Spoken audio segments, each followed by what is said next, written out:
할렐루야. 네. 네, 오늘 우리가 이제 사사기 2장 마지막 부분을 함께 묵상합니다. 매일 성경에 보시면 악순환의 시작과 패턴이라는 제목이 붙어져 있습니다.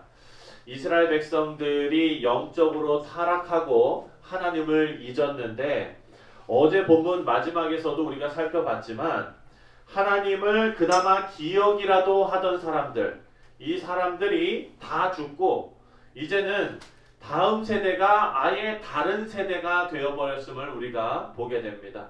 오늘 본문도 하나님께서 왜 사사들을 보내셔야 했는지 그 영적인 상황을 설명하는 과정 가운데 있습니다. 여러분, 어제 우리가 살펴봤죠. 여호수아가 한숨 쉬면서 유언을 남겼습니다. 이스라엘 백성들의 다짐에도 부정적인 반응을 보였었죠. 여러분, 그 일이 지금 일어나고 있는 것입니다. 지금 이스라엘 백성들의 상황은 바로 여호수아가 한숨 쉬면서 유언했던 그 상황과 같은 상황이 되었습니다. 오늘 본문 말씀에서도 살펴보겠지만 이제 이스라엘 백성들은요, 본격적으로 우상 숭배를 막 시작합니다. 가나안의 문화를 따라갑니다. 우상 숭배의 문화를 따라가는데, 그렇다면 먼저 이때 당시에 가나안 땅에 있던 우상들이 어떤 특징을 가졌길래 이스라엘 백성들이 왜 그렇게 그 우상들을 따라 섬겼는지 우리가 한번 살펴보도록 하겠습니다.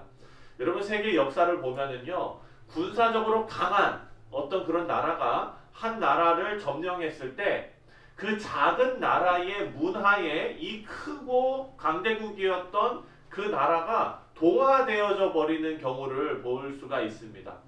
여러분, 요즘 지금 아주 한국 문화가 지금 아주 지금 유명하잖아요. 그래가지고 전 세계 어디 가서라도 뭐 한국 그러면은 다 알고, K-팝, 뭐 K-문화, 뭐 K-방역, 뭐 KK 해가지고 K가 많잖아요. 그렇죠?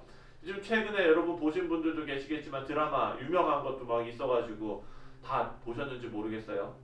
네, 그런데 우리 그 뉴스그룹 친구들한테도 한번 물어봤거든요. 실적 본 친구가 있던 거예요. 그거 보면 안 되는데, 나이가 안 됐는데 어떻게 봤는지 이제 엄마한테 읽는다 그랬어요, 제가. 근데 아직 안 읽었어요. 어쨌든 그만큼 모든 사람들이 그 문화를 막 따라갑니다. 그러니까 이 문화의 힘이 어마어마한 거예요. 그렇다고 가나안 우상들, 가나안의 문화가 이스라엘, 하나님께서 함께 하신 이스라엘의 그 영적인 그런 유산과 그런 역사와 비교했을 때 너무 뛰어난 것이냐? 그렇지 않아요. 그렇지 않음에도 불구하고 이스라엘 백성들이 가나안 문화, 가나안 우상 숭배에 막 빠져드는 이유가 무엇일지 우리가 한번 살펴보겠습니다. 여러분, 이스라엘 백성들은요, 하나님을 경험한 사람들입니다. 홍해를 가르시는 하나님, 건져내시는 하나님, 끝까지 참으시는 하나님, 인내하시고 구원하시는 하나님을 다 경험했던 사람들인데 왜 가나안 우상 숭배를 끊어내지 못할까? 이것이 여러분 질문입니다. 거의 중독자 수준으로 우상 숭배를 하고 있습니다. 일단 여러분, 가나안 우상들의 특징은요, 숫자가 많습니다. 우리는 여호와 하나님 유일신 하나님을 섬기는데 가나안 우상들은 숫자가 많아요. 이것은 거의 뭐 그리스 신화에 나오는 그런 우상들처럼, 그런 신들의 이야기들처럼 일단 숫자가 많은 거예요. 그리스 신화를 보면은 하나님 같은 그런 신을 섬기는 게 아니라 그 그리스 신화에 나오는 신들은 어떤 사람이 이렇게 표현하더라고요. 어벤져스 같은, 그러니까 좀 친근한, 그 신은 신인데 인간의 모습을 한 신, 그리고 한계도 있는 신, 뭐 이런, 그래서 내가 필요할 때 그 신을 의지하고 뭐 이런 종류예요. 근데 가나안 우상들도 거의 비슷한 거죠. 신들이 많았습니다. 그리고 눈에 보이는 형상을 많이 만들어 놓았습니다. 조각이라든지 뭐 어떤 동물의 모습이라든지 눈에 보이는 형상, 쉽게 눈으로 상상이 되고 들어올 수 있는 그런 모습으로 만들어 놓고, 또 그런 신들을 자연현상과 그들의 신들을 연결시킵니다. 여러분, 이때 당시에 농경 생활을 하던 그런 시대였잖아요. 네. 그때 가장 중요한 게 뭘까요? 노동력과 날씨입니다. 비. 여러분 자녀를 많이 낳을 수 있는 것이 곧 힘이었습니다. 그리고 또 날씨를 통해서 농사가 잘 되는 것이 너무나 중요한 일이었습니다. 이런 모든 일에 가나안 우상과 다 연결을 시켜 놓은 거예요. 아세라상도 있었고 바알신도 있었고 풍요의 신, 다산의 신 이렇잖아요. 여러분 그리고 이 우상들과의 관계는요 기브 앤 테이크예요. 기브 앤 테이크. 우리가 제사 드리면 그 우상은 우리에게 비를 줘야 되고 우리가 제사를 드리면 그 우상은 우리에게 노동력을 줘야 되고 이런 기브 앤 테이크 관계예요.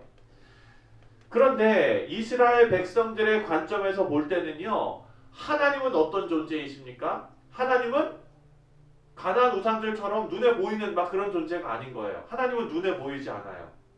그리고 기브 앤 테이크 관계가 아니에요. 하나님과는 인격적인 관계예요. 그러니까 오래 참으시고 때로는 막 끌어내시고 때로는 혼내시고 막 이런 하나님이신 거예요. 귀찮죠? 그렇죠? 기브 앤 테이크 얼마나 편합니까?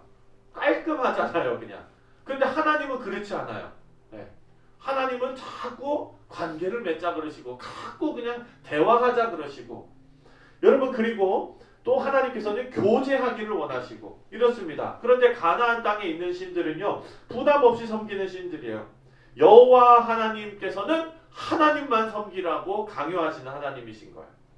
가나안에서의 이런 문화적인 충돌이 발생하기 시작하는데 이스라엘 백성들의 확고한 신앙으로 이것을 다 몰아내는 것이 하나님의 뜻이었는데 섬기기 쉽고 매력적이고 눈에 보이고 손에 뭔가 쥘 수 있을 것 같은 우상숭배 문화에 가나안 땅의 우상숭배의 그 작은 문화에 이스라엘 백성들이 점령을 하고 나서도 흡수되어져 버리는 것을 봅니다. 이스라엘 백성들은요 쉽게 말해서 눈으로 쉽게 볼 수 있는 것을 따라간 것입니다. 11절부터 13절 말씀을 보니까 우리 다 같이 한번 찾아서 읽겠습니다. 11절부터 13절이 그들의 상황을 잘 묘사하고 있습니다. 다 같이 읽겠습니다. 시작. 이스라엘 자손이 목전에 악을 행하여 바알들을 섬기며 애굽 땅에서 그들을 인도하여 내신 그들의 조상들의 하나님 여호와를 버리고 다른 신들 곧 그들 주위에 있는 백성들의 신들을 따라 그들에게 절하여 여호와를 진노하시게 하였으되 곧 그들이 여호와를 버리고 바알과 아스타롯을 섬겼으므로. 우리 사랑하는 여러분, 하나님의 자녀들을 유혹하고 쉽고 매력적인 길은 우리가 경계해야 합니다. 이스라엘 백성들은요 가나안 문화가 매력적이고 엄청 설득력 있게 들렸던 것입니다. 그래서 이스라엘 백성들은 서서히 하나씩 타협하기 시작합니다.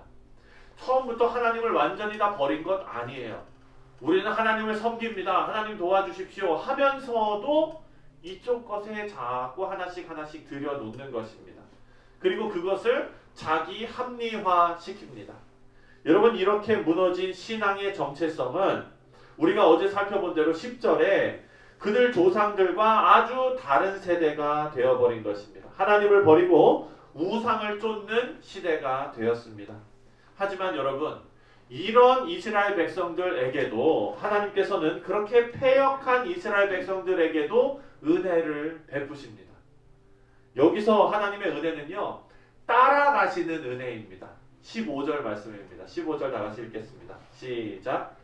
그들이 어디로 가든지 여호와의 손이 그들에게 재앙을 내리시니 곧 여호와께서 말씀하신 것과 같고 여호와께서 그들에게 맹세하신 것과 같아서 그들의 괴로움이 심하였더라. 아멘. 여러분 저는 이 말씀을 묵상하면서 저는 이 15절 말씀이 이것이 하나님의 은혜이다 라는 생각이 들었습니다. 그들이 어디로 가든지 여호와의 손이 그들에게 재앙을 내리셨대요. 그들이 어디로 가든지 하나님 쫓아가시면서 혼내시는 거예요. 여러분 생각해 보십시오. 우리가 신앙생활을 하는데 모든 것이 불편함이 없이 이 세상에서 우리가 살아가는 데 있어서 아무것도 나를 불편하게 하는 게 없어요. 누구도 나를 건드리지 않아요. 이럴 때 우리의 우리의 신앙생활은 정말 위기에 처해져 있는 것입니다. 여러분, 우리가 불편하고 찔림이 있고 어려움이 있고 이 모든 인생살이의 고난의 파도들이 하나님께서 우리와 함께 하신다는 증거일 수도 있는 것입니다. 그들이 어디로 가든지 하나님께서 따라가시는 것이었습니다. 하나님께서 가만히 두셨으면 이스라엘 백성들은 정말로 큰일 난 것입니다. 하나님과 끊어진 겁니다. 하지만 하나님께서는요, 노아의 심판 이후에 무지개로 언약을 삼으시고 그 이후부터 하나님께서 끝까지 쫓아가시는 거예요. 네. 바벨탑에 올라갈 때는 언어를 흩으셔가지고 멈추시고 아브라함을 부르시고 이삭을 부르시고 야곱을 부르시고 요셉을 부르시고 노아가 아니라 모세를 부르시고 하나님께서 쭉 계속해서 인도해 나가시는 겁니다. 따라가시는 겁니다. 우리가 하나님 앞에 맞았다고 해서 엉엉 울고 있어야 되는 그런 사람들이 아닙니다. 우리는 하나님 앞에 혼날 때에도 하나님 앞에 감사해야 되는 믿음의 백성인 줄 믿으시기 바랍니다. 여러분, 하나님께서는요, 그래서 이스라엘 백성들, 이 형편없는 이스라엘 백성들을 위해서 누구를 보내시냐? 바로 사사를 보내시는 것입니다. 여러분, 제가 한자를 잘 몰라서 사가 무슨 뜻인지 잘 모르겠는데 거기 보니까 그 선생님 할 때 사자가 거기 들어간대요. 네. 가르치는 자예요. 다스리는 자예요. 그래서 여러분, 오늘 이 사사기가 영어로 뭡니까? 저지잖아요. 저지스. 네. 그 저지스가 뭐예요? 심판하는 사람, 재판하는 사람, 그리고 다스리는 사람. 전쟁이 일어났을 때는 이 사람을 중심으로 해서 총사령관이 되는 거예요. 전쟁에 나가는 사람이 되는 거예요. 그리고 평상시에는 이 사사를 통해서 재판을 하는 겁니다. 이 두 가지 역할을 하는 사람이 사사예요. 그런데 하나님께서 사사를 보내셔서 이스라엘 백성들이 아주 곤란한 상황에서도 하나님께서 건져내야 하실 때는, 여러분 독수리 비유를 많이 들었죠? 독수리는요, 그 자기 새끼를 절벽 끝에다가 이렇게 그 둥지를 틀고 해놓습니다. 그리고 이 새끼를 훈련시키는 때 떨어뜨리고, 그러면 새끼가 막 날갯짓을 하지 않습니까?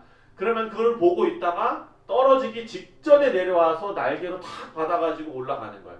이스라엘 백성도 마찬가지예요. 하나님의 구원의 놀라운 사역을 이루시기까지 하나님께서 이들이 잘못해서 떨어질 때에 그냥 놔두지 않습니다. 마지막 순간에 가서는 하나님의 날개로 들어 올리시는 거예요. 그 역할을 하시는데 그 역할을 사사가 담당하게 되는 것입니다. 이스라엘 백성들이 어디로 가든지 하나님의 손이 따르고 있습니다. 그 손이 재앙일지언정, 매운 손일지언정, 하지만 그것이 그들에게는 은혜이었음을 우리는 깨달아야 합니다. 사랑하는 성도님들, 우리 상황에 좋고 나쁨에 상관없이 함께 하시는 하나님을 우리는 믿어야 합니다. 이스라엘 백성들은 눈앞에 좋아 보이는 것을 따라가다가, 매력적인 것을 따라가다가, 쉬운 것을 따라가다가 가나안의 우상 숭배를 따라가게 되었습니다. 매력적인 것을 쫓았는데, 쉬운 것을 쫓았는데, 여러분, 이런 잘못을 통해서 우리는 우리의 신앙을 점검해야 합니다. 매력적인 것을 쫓을 것이 아니라 우리는 진리를 쫓아야 될 줄 믿습니다. 쉬운 것을 쫓을 것이 아니라 우리는 바른 것을 쫓아야 될 줄 믿습니다. 사랑하는 성도 여러분, 우리 가운데 우상을 세워놓고 섬기는 그런 일은 없습니다. 하지만 우리가 하는 일 가운데, 우리의 일상생활 가운데 혹시 우상의 성격을 띠고 우리가 타협하고 매력적인 것을 쫓아가는 일이 혹시 있지는 않은지, 오늘 하루를 살아가시면서 그쪽으로 우리가 영적으로 각성하여 이스라엘 백성들이 하나님 앞에 온전히 서기를 원하셨던 하나님의 마음을 저와 여러분이 오늘의 삶으로 시원케 해드리는 그런 귀한 믿음의 성도님들 다 되시기를 주님의 이름으로 축원드립니다.